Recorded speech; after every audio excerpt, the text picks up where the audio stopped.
ಎಲ್ಲ ప్రజలు నీ మహిమను చూసినట్లు నీ శక్తితో నన్ను నింపు, లేకపోతే తీసుకోనాయన. నాకెందుకు నేను అటు ఇటు కానీ బతుకు, నాకొద్దు ప్రభా. నీ ప్రభావం చూపించాలి ఆయన.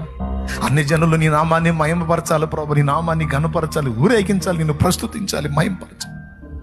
అటు ఇటు కానీ భక్తి నాకొద్దు ప్రభా. శక్తి కలిగిన భక్తి కావాలి, శక్తి కావాలి ప్రభా, శక్తి కావాలి ప్రభా. నీ శక్తితో నన్ను నింపు ప్రభువా, నీ బలంతో నన్ను నింపు ప్రభువా, నీ జీవంతో నన్ను నింపు ప్రభువా, నీ ఆత్మతో నన్ను నింపు ప్రభువా. నువ్వు దయ్యాల మొర్రే విన్నవాడివి, నా మొర్ర వినవా? నువ్వు నా మొర్ర నిశ్చయంగా వింటావు కదా, నా ప్రార్థన ఖచ్చితంగా వింటావు. ఈ కార్యాలు చేయయ్యా, నీ కార్యాలు చేయి, నువ్వు కదులయ్యా. నా మహిమ కోసం నేను అడగట్లేదు దేవా, నాకు ఏ గుర్తింపులు వద్దు దేవా. నీ నామం మహింపరచబడితే చూడాలి ప్రభు. అన్ని జనుల ఆత్మలు రక్షింపబడి అనేకులు నరకం నుంచి కాపాడబడుతుంటే అది చూడాలి ప్రభు. అది తీర్చు.